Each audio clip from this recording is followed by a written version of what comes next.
मैं आपको अभी रिज्वाइन करता हूँ।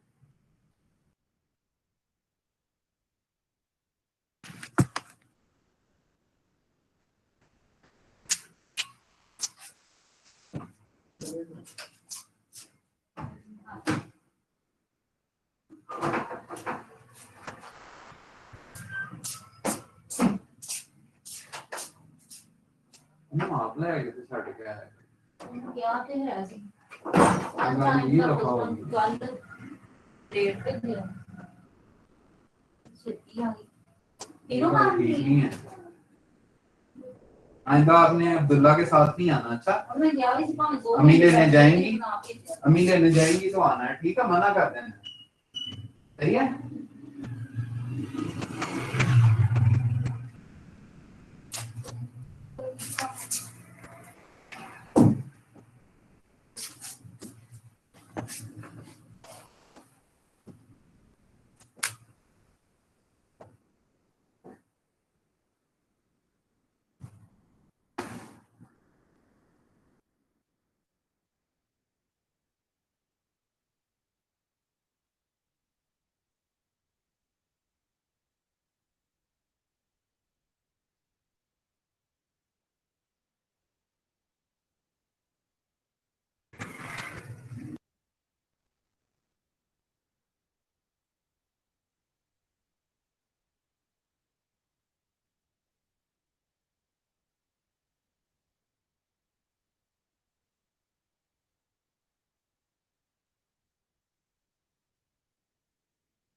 Excuse me, sir.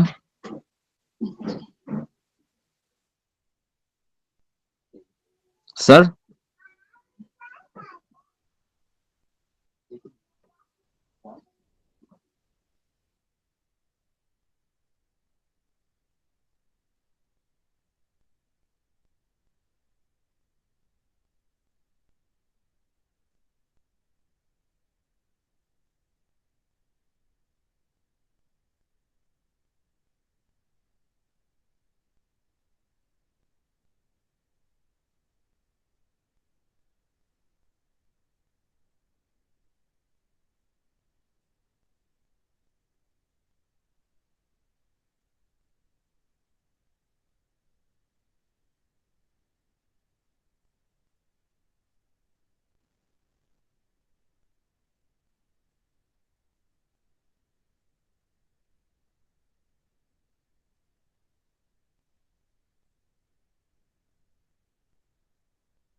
सर आपकी आवाज नहीं आ रही।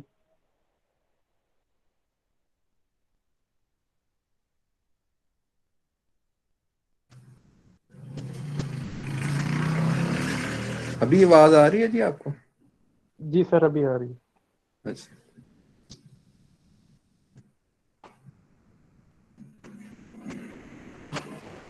मैं आपको ये बता रहा था कि 87% टरबाइन की एफिशिएंसी से मुराद ये है कि जब आप 15 मेगा पास्कल और 10 किलो पास्कल की प्रेशर रेंजेस के अंदर बात करेंगे, तो इस प्रेशर रेंजेस में आपके पास जितना वर्क अचीव होना चाहिए आइडियली, एक्चुअल में उसका 87% अचीव होगा। पंप के केस में वो वर्क बढ़ जाता है, यानी आपको वर्क इनपुट ज्यादा देनी पड़ती है, और टरबाइन के केस में आपके पास नेट वर्क आउटपुट कम हो जाती है, यानी 100% अचीव नहीं होता, बल्कि आपके पास 87% अचीव होता है। तो इस बात का मतलब जो है वो ये है टरबाइन के केस में। अब इसके अंदर जो फार्मूलाज यूज होंगे वो आपके वही फार्मूलाज हैं दो जो इससे पिछले लेक्चर में हमने डिस्कस किए थे। उनमें एक पंप का आइसेंट्रोपिक फार्मूला है, आइसेंट्रोपिक एफिशिएंसी का फार्मूला, और दूसरा आपके पास जो है पंप का आइसेंट्रोपिक फार्मूला है, और उसके बाद आपके पास जो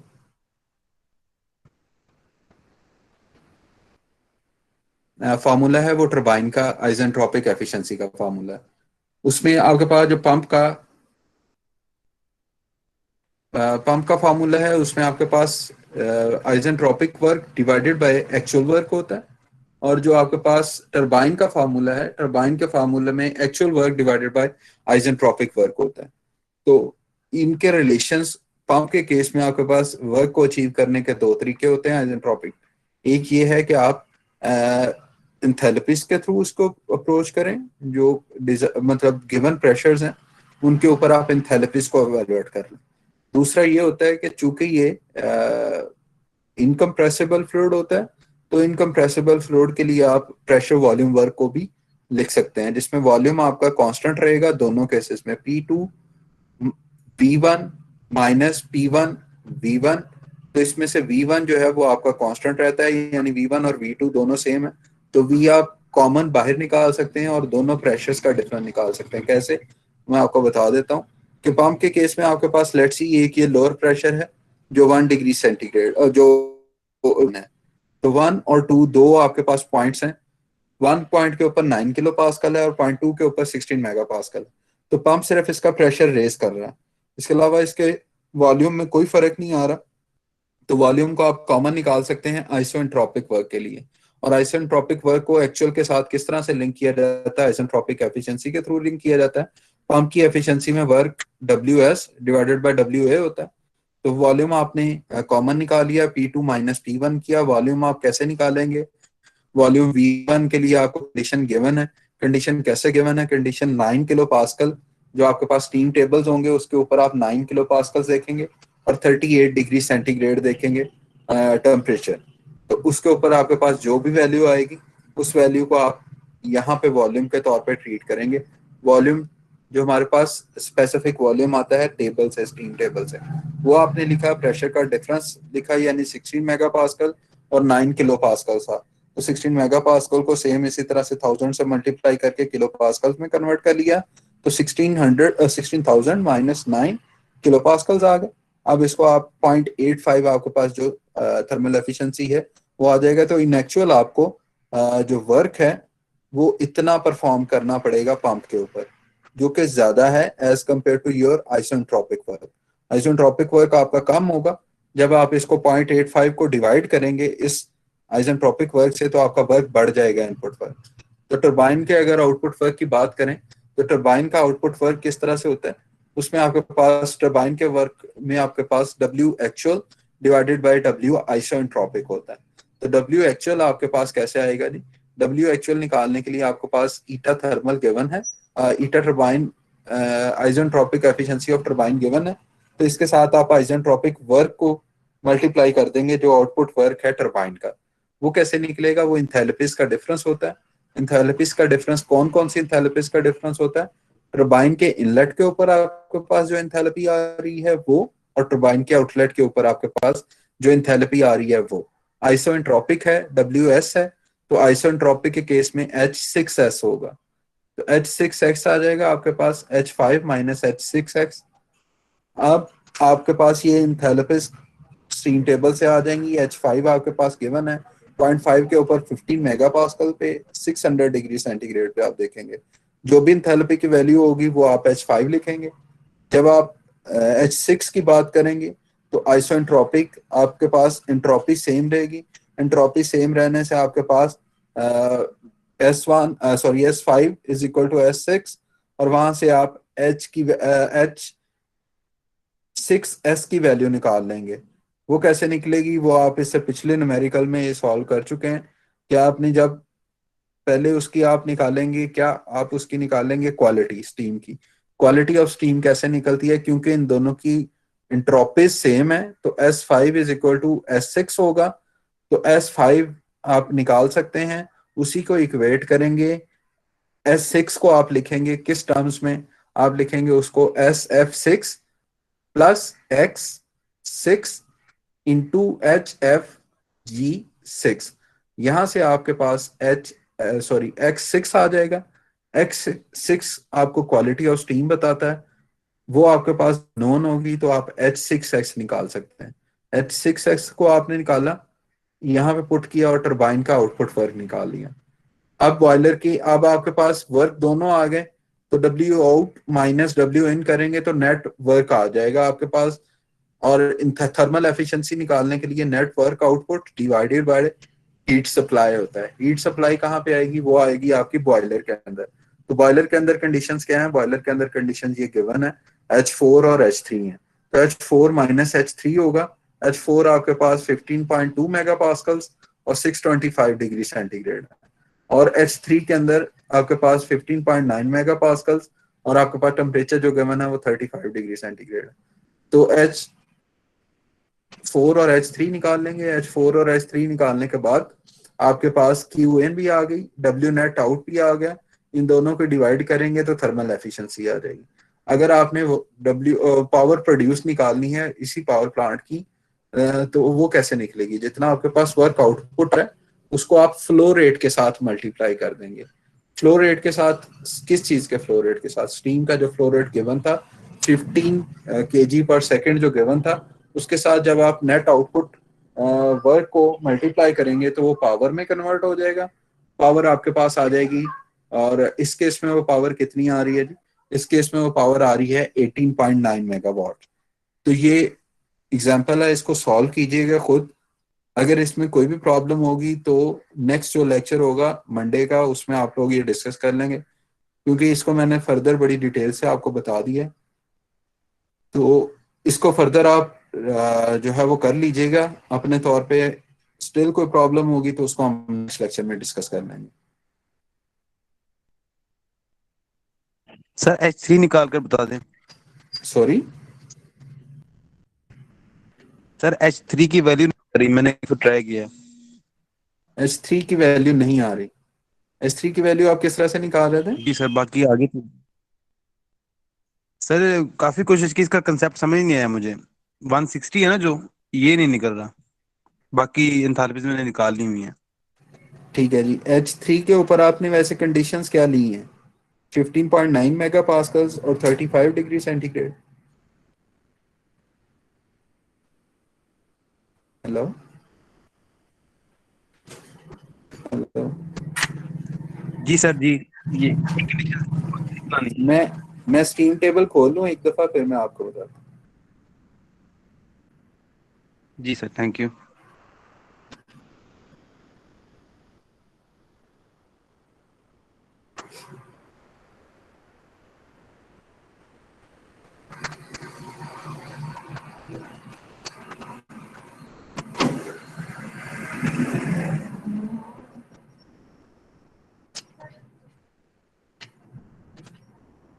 15.9 मेगा पास्कल्स हमारे पास अचीव होता है। लेट्स सी, हमारे पास 16 मेगा पास्कल है और इसके ऊपर सैचुरेटेड टेम्परेचर आ रहा है 347.44 और 15 के ऊपर आ रहा है 342.24। इन दोनों को अगर इंटरपोलेट करें, इंटरपोलेशन अब आपको आइडिया है ना इंटरपोलेशन का? जी सर जी। हाँ, तो 15.9 के ऊपर आप वैल्यू निकाल लेंगे जो 346 समथिंग आएगी। तो 346, यहाँ पे हमारे पास टेम्परेचर कितना गिवन है? 35 डिग्री सेंटीग्रेड गिवन है। तो इसका मतलब है ये टेम्परेचर आपके पास कम गिवन है, वहां पे जो सैचुरेटेड टेम्परेचर है वो बहुत ज्यादा है। तो आपका ये स्टेट क्या होगी? ये लिक्विड की स्टेट होगी। तो आप HF लिखेंगे किस जगह के ऊपर? 15.9 मेगा पास्कल के ऊपर। ठीक है जी, ये पहली चीज क्लियर होगी कि हमने सिर्फ फ्लूइड का लेना है HF। क्लियर है जी यहाँ तक? इस पॉइंट की समझ लगी आपको?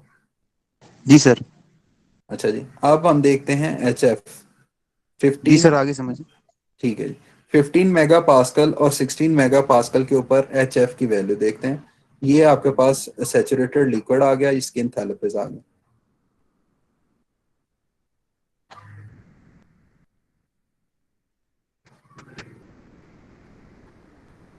ठीक है सर, थैंक यू।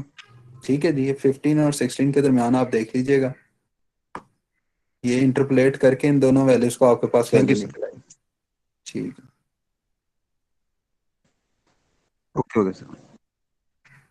अच्छा जी, अब अगर हम एफिशिएंसी की बात करें कि ये जो एफिशिएंसी इरिवर्सिबिलिटीज या डेविएशन आती है एफिशिएंसीज की, इसको हम किस तरह से इंक्रीज कर सकते हैं, उसके मेथड क्या हैं? तो इसके 3 से 4 मेथड है जो कॉमनली यूज होते हैं, और इनको मिला के एक, असल में हम करते ये हैं कि ये जितने भी कॉन्सेप्ट अभी डेवलप होंगे आपके ये सब सेक्शन में 10.4 सब सेक्शन जो है, इसके अंदर 3 से 4 अप्रोचेस आपको बताई जाएंगी। इन अप्रोचेस में मेनली हम 2 चीजों पे फोकस करते हैं। कौन कौन सी 2 चीजों पे फोकस करते हैं वो मैं आपको बता देता हूं। तो इन चारों चीजों को मिला के हम एक साइकिल डिजाइन करते हैं। वो साइकिल आपका रीहीटिंग का साइकिल कहलाता है। रीहीटिंग और रीजनरेशन 2 तरह के साइकिल होते हैं स्टीम पावर प्लांट के, जिनके थ्रू आप एफिशिएंसी को बढ़ा सकते हैं। वो कैसे होते हैं वो आगे इस पे आएगा, उससे आपको पता चल जाएगा। उस कॉन्सेप्ट को अचीव करने के लिए जो बेसिक आपके पास 4 मेथड्स हैं, 3 या 4 मेथड्स हैं, वो भी डिस्कस किए जाएंगे। और जो उनका एसेंस है कि वो क्यों किए जाते हैं, उनका एसेंस आपके साथ डिस्कस किया जाएगा। तो जो उनका एसेंस है वो ये है कि अगर आप एफिशिएंसी को इंक्रीज करना चाहें तो हमारे पास, लेट्स सी मेरे पास ये रैंकन साइकिल है जो 1, 2, 3 और 4, डैश वाले पॉइंट्स को कंसिडर ना कीजिएगा। फिगर 10.6 है और इसमें 1, 2, 3, 4 जो पॉइंट्स हैं ये आपके पास रैंकन साइकिल है, आइडियल रैंकन साइकिल है। अब अगर आप इसकी एफिशिएंसी को बढ़ाना चाहें तो या तो आप टरबाइन की जो लेंथ है 3 से 4 वाली जो लेंथ है इसको बढ़ाएं। इसको बढ़ाने के लिए आपको क्या करना पड़ेगा? इसको बढ़ाने के लिए आपको ये जो 4 से 1 वाली लाइन है इसको नीचे शिफ्ट करना पड़ेगा, यानी इसका प्रेशर लो करना पड़ेगा। ये या टेम्परेचर, जैसे ही आप प्रेशर को लो करेंगे तो आपके पास सैचुरेटेड टेम्परेचर भी लो हो जाएगा ना, क्योंकि ये लेफ्ट साइड पे जो आपके पास टीएस डायग्राम में जो लेफ्ट साइड पे ये वर्टिकल एक्सिस पे होता है, ये आपके पास टेम्परेचर होता है। तो टेम्परेचर आपके पास भी लो हो जाएगा जैसे ही आप प्रेशर को लो करेंगे। तो एक अप्रोच तो ये समझ लग रही है कि आपने अगर हीट को लॉस करवाना है, फ्लूइड में से हीट को निकालना है, तो वो आपके पास क्या होना चाहिए? कम से कम टेम्परेचर के ऊपर होना चाहिए।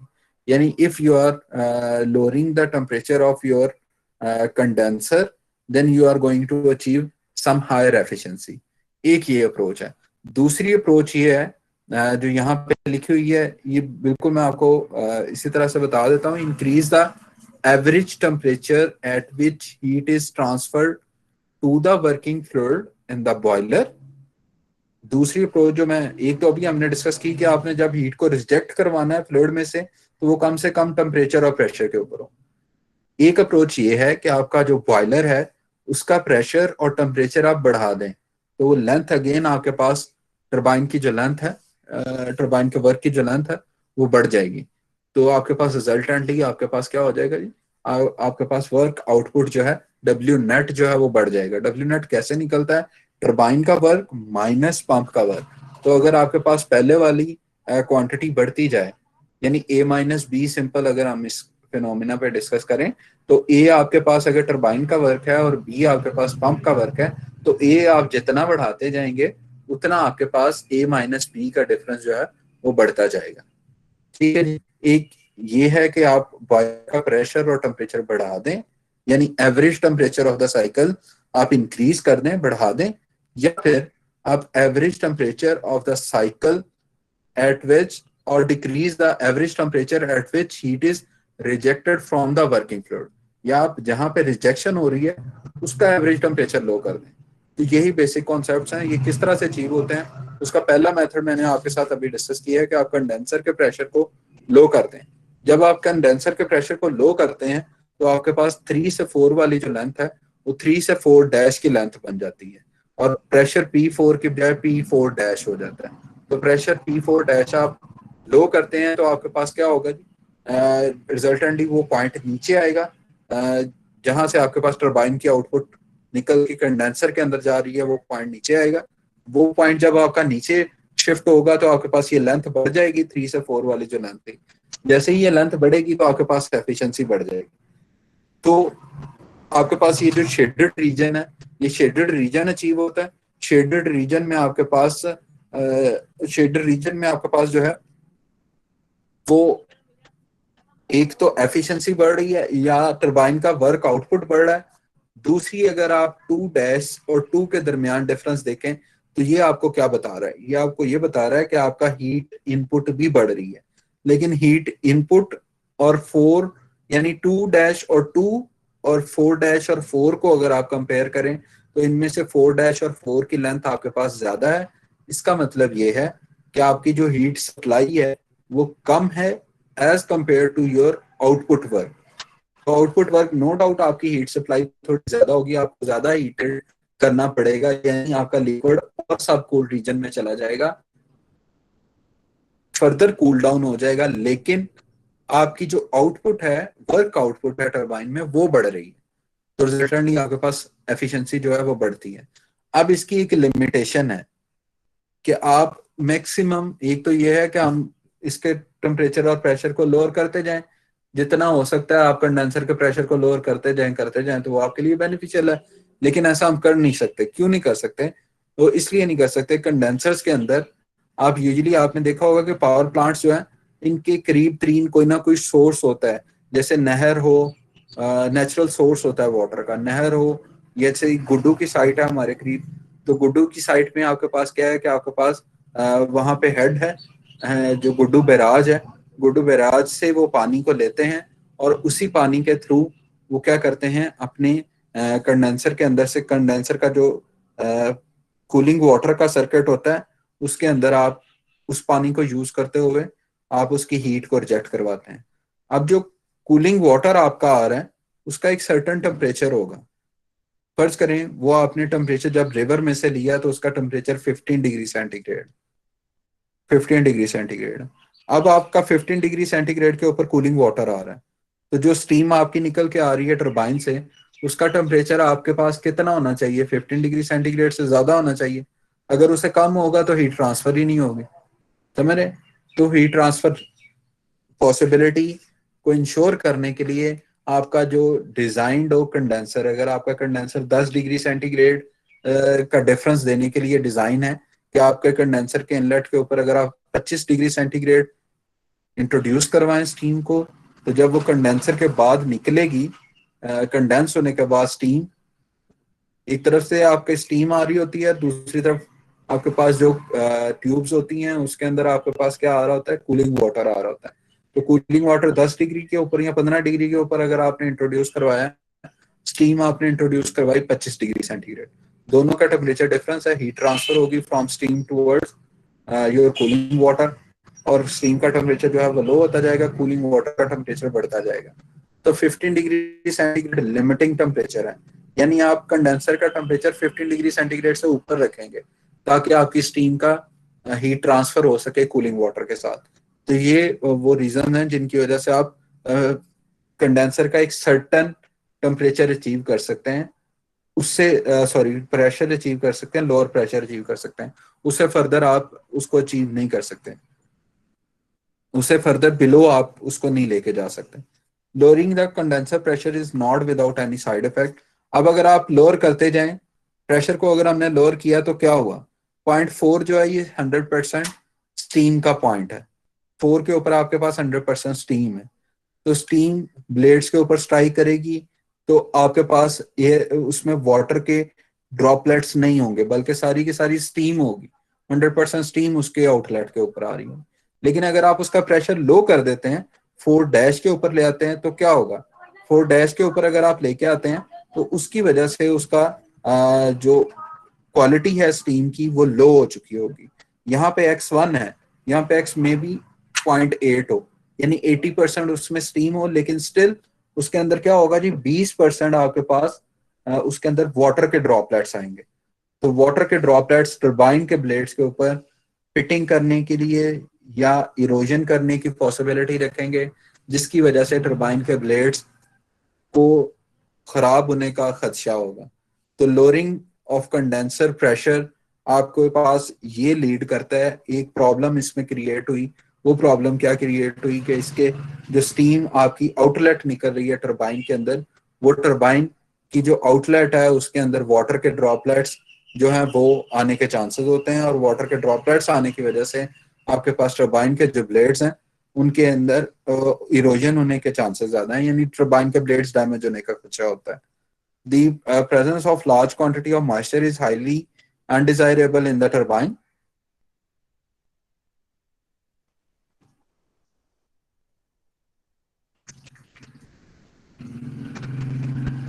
एक सेकंड रुकिएगा।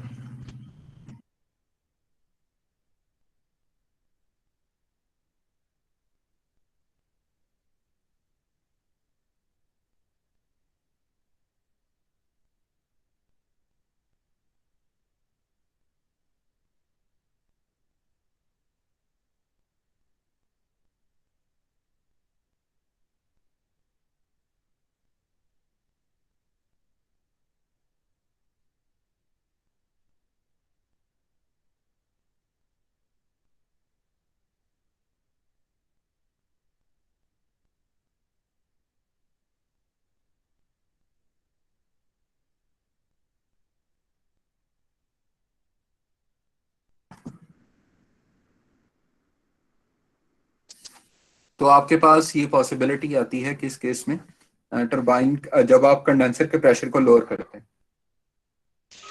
Excuse me sir. जी जी बताएं। सर जो हमारे पास स्टीम आ रही है वो बॉयलर के आउटपुट पे जो स्टीम आ रही है वो टरबाइन के ब्लेड्स पे वो फॉल कर रही है। सर जो क्वालिटी लो हो रही है स्टीम की वो तो सर 4 डैश पे हो रही है, तो वो फिर टरबाइन के ब्लेड्स पे पीटिंग कैसे होगी? क्योंकि टरबाइन आपने की बोला ना कि वो जी मैं आपको बताता हूँ, टरबाइन की स्टेजेस होती है ना असल में। आप पहली स्टेज में से गुजारेंगे, उसका प्रेशर जो है वो लेट्स सी हम ये कहते हैं कि पहली स्टेज में से हमने उसे गुजारा तो उसका प्रेशर, यानी पहले पहले टरबाइन के ब्लेड्स के ऊपर स्ट्राइक की तो उसका प्रेशर आपके पास लेट्स सी यहाँ पे हमारे पास जो बॉयलर का प्रेशर है, मैं वो एक मिनट देख लूँ कि कितना था, एग्जाम्पल के साथ बता देता हूँ। बॉयलर का आउटपुट प्रेशर आपके पास 15.2 मेगा पास्कल आ रहा है।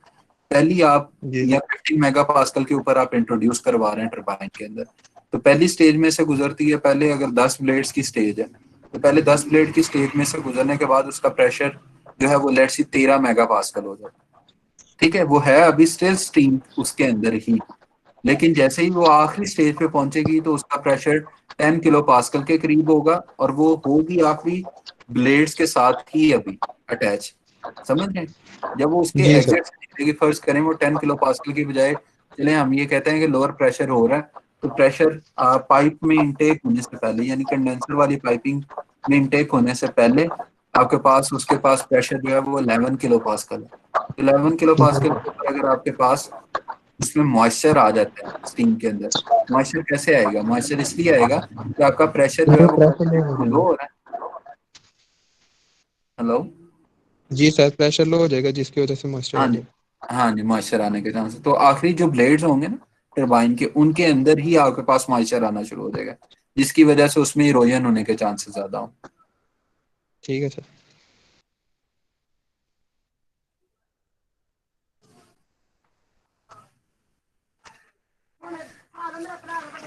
दूसरी जो अप्रोच है वो ये है कि आप एवरेज टेम्परेचर उसका बढ़ा दें साइकिल का, किस जगह पे, जहां पे आप हीट को इनपुट दे रहे हैं। ये तो हमने वो किया कि उसका एवरेज टेम्परेचर कम कर दिया जहां पे हम हीट लॉस करवा रहे थे फ्लूइड से। दूसरी अप्रोच ये है कि आप इंक्रीज कर दें एवरेज प्रेशर को जहां पे आप हीट सप्लाई कर रहे हैं। ठीक है, super heating the steam to a higher temperature. अगर आप सुपर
आप उसको लेट्स सी हम कहते हैं 600 डिग्री सेंटीग्रेड के ऊपर आप उसको हीट अप कर लें, यानी आप सुपर हीटर 1 से 2 डिजाइन कर लें, या सुपर हीटर ज्यादा कैपेसिटी का डिजाइन कर लें, ज्यादा सुपर हीटिंग करवा लें, तो उसके रिजल्ट में भी आपके पास क्या होगा, सुपर हीटिंग के नतीजे में आपके पास 2 चीजें अचीव होंगी। एक तो आपके पास एफिशिएंसी बढ़ेगी, दूसरा आपके पास जो पॉसिबिलिटी लोअर प्रेशर करने से, जो कंडेंसर का प्रेशर लो करने से हमारे पास एक उसमें एक प्रॉब्लम आई थी कि आपके पास जो क्वालिटी ऑफ स्टीम है वो डिस्टर्ब हो जाती थी, क्वालिटी ऑफ स्टीम लो हो जाती थी, जिसकी वजह से टरबाइन के ब्लेड्स खराब होने का खर्चा होता था, वो भी बेहतर हो जाएगी। कैसे बेहतर हो जाएगी, आपका जो 0.3 है, अगर आप उसको फर्दर, ये फिगर 10.7 है, इसमें जो 0.3 है आपका, उसको अगर आप फर्दर सुपर हीट करें तो वो राइट साइड पे शिफ्ट होता है। जब वो राइट साइड पे शिफ्ट होगा तो 0.4 जो है वो भी 4 डैश की तरफ शिफ्ट होगा, यानी वो राइट साइड पे शिफ्ट होगा। अब जैसे जैसे आपका ये राइट साइड पे शिफ्ट होगा तो इसके नतीजे में क्या होगा, इसके रिजल्ट में आपके पास ये होगा कि आपके पास जो 4 पॉइंट है उसके ऊपर क्वालिटी ऑफ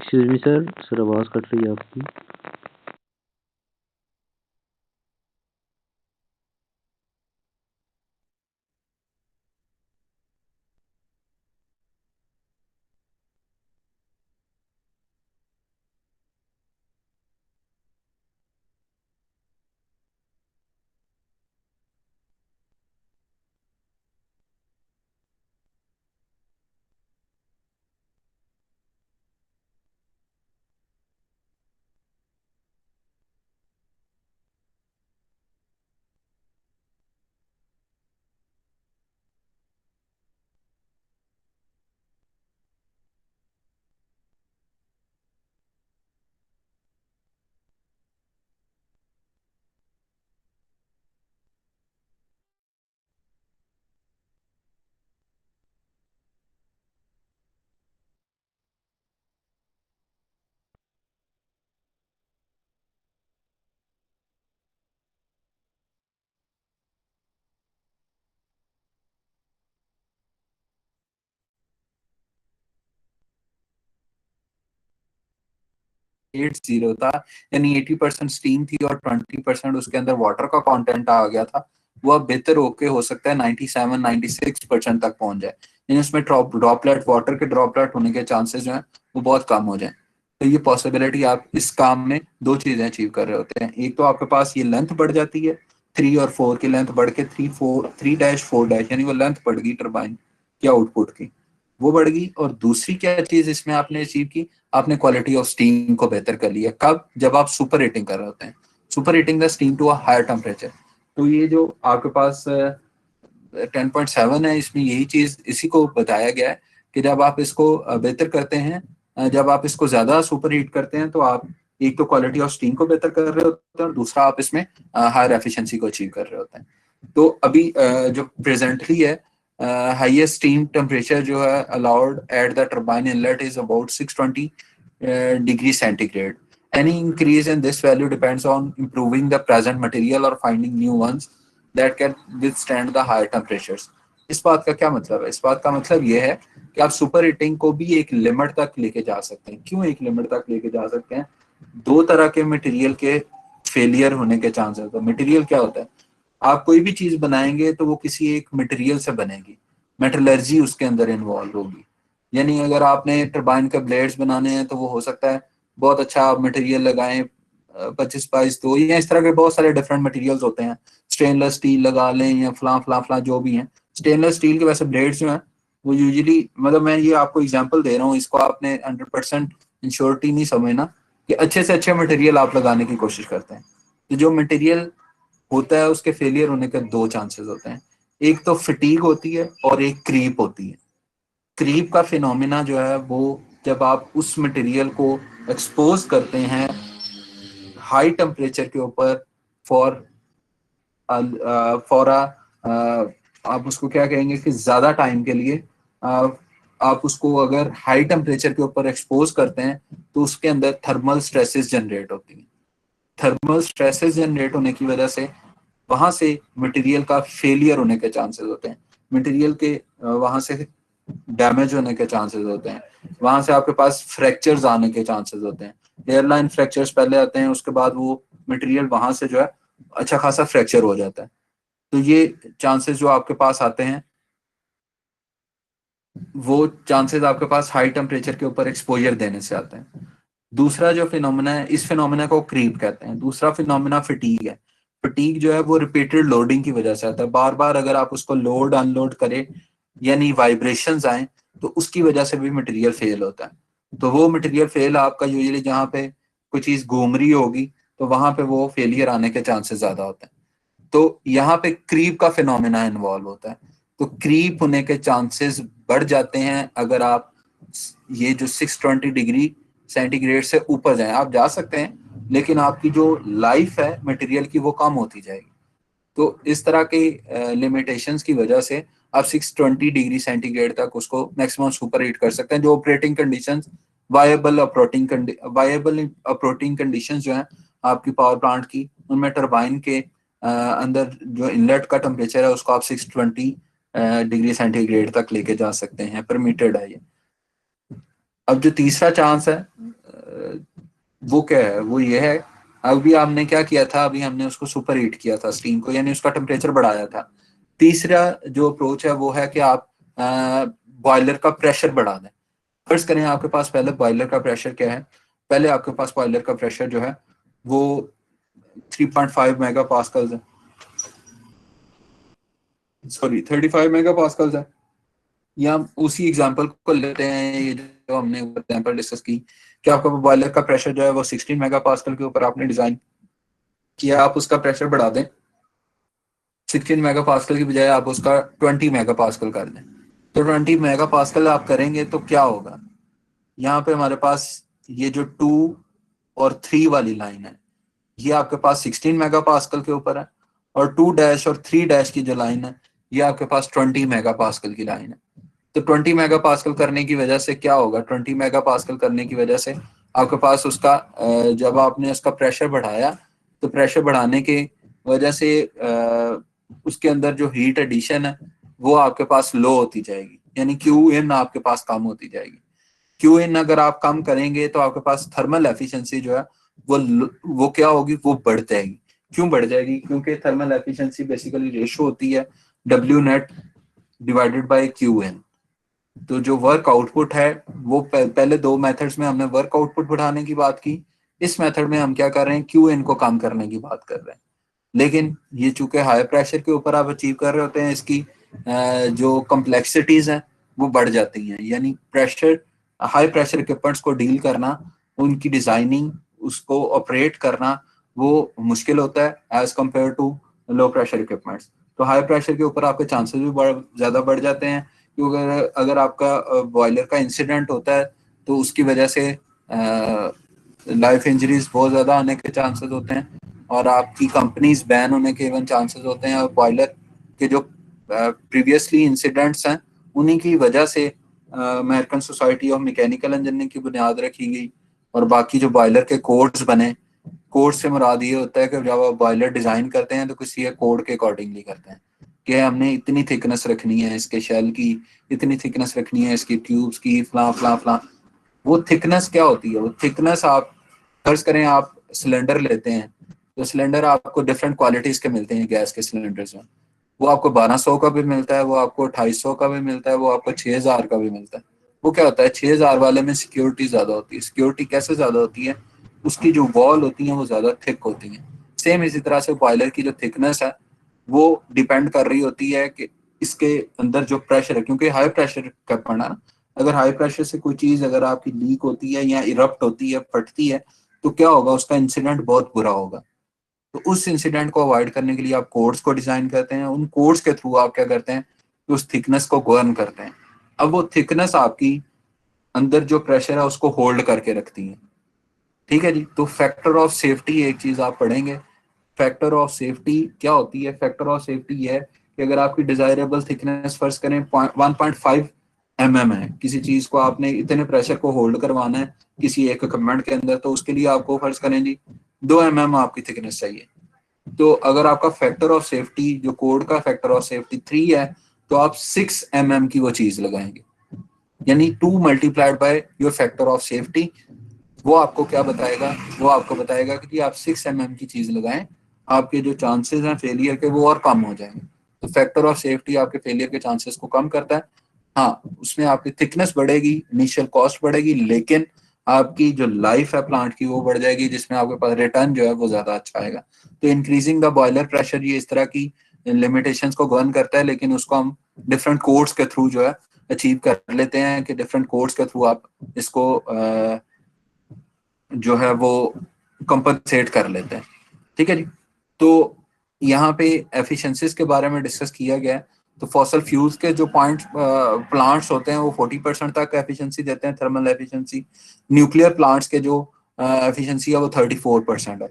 न्यूक्लियर प्लांट्स की एफिशिएंसी लो क्यों है? लो इसलिए है कि इसके मैक्सिमम टेम्परेचर्स को हम लिमिट करते हैं, उतने मैक्सिमम टेम्परेचर्स इसके नहीं लेके जाते जितने हम फॉसल फ्यूल्स के अंदर लेके जाते हैं।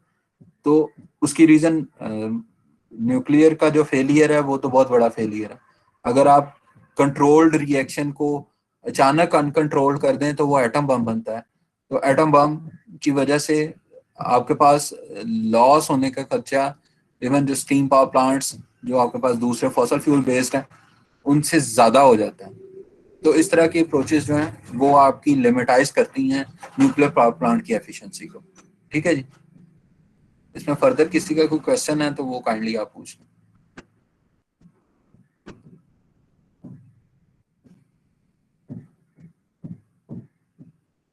और अभी लीव कोई नहीं करेगा सेशन को, जिसको मैं कहूंगा सिर्फ वही लीव करेगा।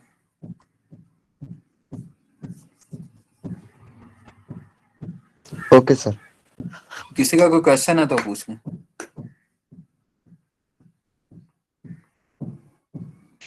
और क्लियर सर। 74 जो है वो लीव कर जाए, चैट में अपना रोल नंबर लिख के लीव कर दें। Okay sir. अभी करें, अभी फौरन।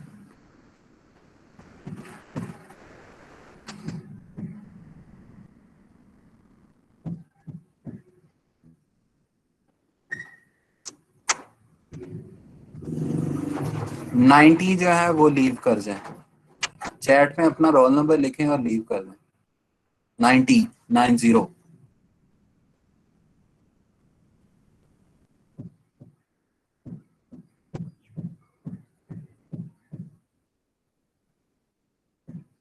एक तो 90 हो गया।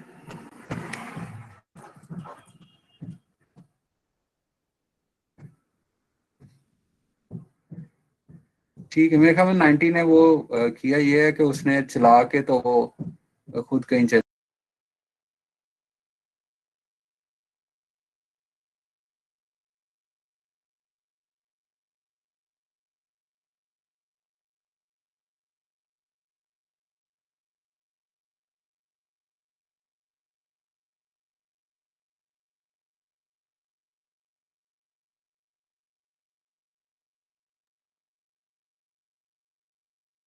जी अस्सलाम वालेकुम। हाँ जी, किसी का कोई क्वेश्चन है तो वो काइंडली पूछ लें।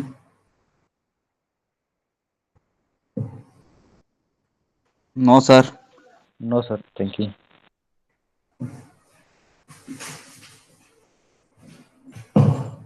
चलें, जिसको मैं कहूंगा ना वो लीव करेगा चैट में अपना रोल नंबर लिखने के बाद। जी सर। चैट में रोल नंबर लिखेंगे फिर लीव करेंगे। रोल नंबर 21 लीव कर दें, लेकिन चैट में लिखने के बाद।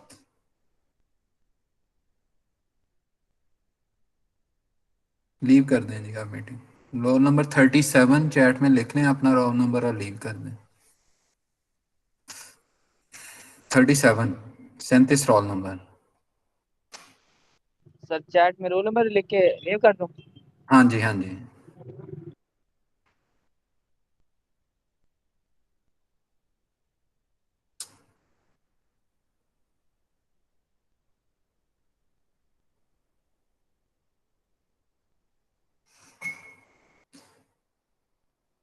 Role number 3, 3 roll number.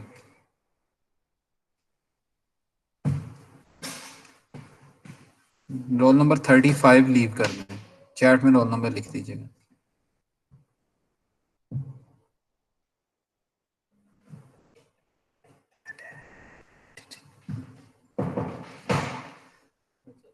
Thirty five roll number leave कर दें। 53 रोल नंबर लीव कर दें, चैट में रोल नंबर लिख दीजिए। 53, 55 रोल नंबर लीव कर दें और चैट में रोल नंबर लिख दें। एक्सक्यूज मी सर, ये लेक्चर हम हमें दे देंगे रिकॉर्डेड वाला? ये अभी नहीं मिलेगा, बाद में मिलेंगे लेक्चर। उसकी रीज़न ये है कि रिकॉर्डेड लेक्चर का अगर मैं आपको देता हूँ तो उसमें फिर लेक्चर कोई भी नहीं सुनता। इवन जो है वो लोग चला के एक साइड पे मोबाइल रख देते हैं और पता उन्हें होता है कि रिकॉर्डेड लेक्चर मिल जाएगा। ये सिर्फ मैं ये नहीं कह रहा कि आप स्पेसिफिकली कोई ऐसा बंदा कर रहा है, ये कॉमन ऑब्जर्वेशन है।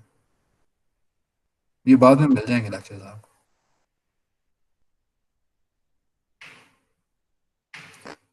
Sixty sir five roll number. जी फीस जी सर, ये कब तक मिल जाएंगे? कितना टाइम पहले? ये फाइनल से कुछ देर पहले मिल जाएंगे, 1-2 हफ्ते पहले। ठीक है, यहाँ पे इशू होता है कभी कभी इंटरनेट कट कर देता है। ये एक आधे हफ्ते तक मैं दे दूंगा आपको ना। चलिए ठीक है। 65 रोल नंबर लीव कर देंगे। 15 रोल नंबर, 15 रोल नंबर अपना रोल नंबर लिखे और लीव कर दें। 27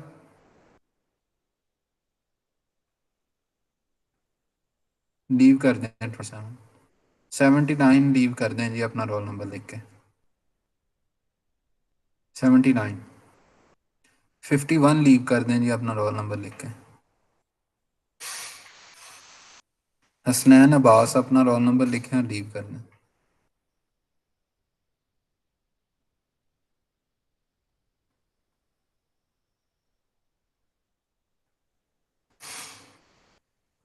हसनैन अब्बास अपना रोल नंबर लिखें और लीव कर दें। 73 रोल नंबर लीव कर दें, अपना रोल नंबर लिख लीजिएगा। 77 रोल नंबर लीव कर दें, अपना रोल नंबर लिख के। 77,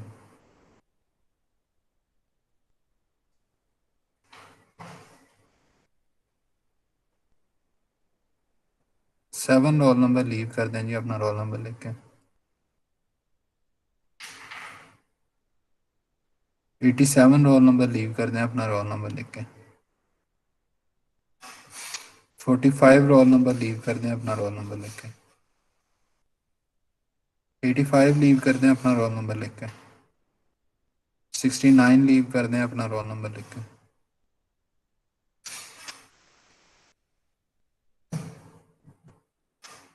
हफीज काजमी अपना रोल नंबर लिख के लीव कर दें। 33 लीव कर दें, अपना रोल नंबर लिख के।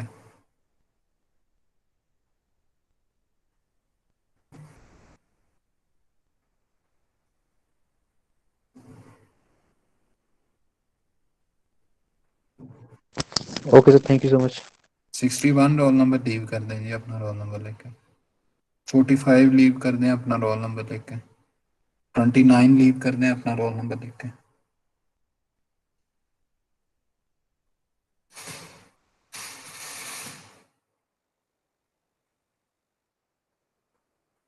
45 रोल नंबर लीव कर दें। अब्दुल्ला साहिर ये लीव कर दें जी अपना रोल नंबर लिख के।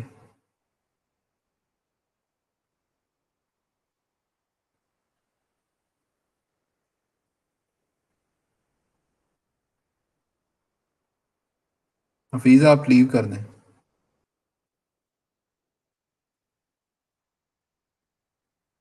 45 रोल नंबर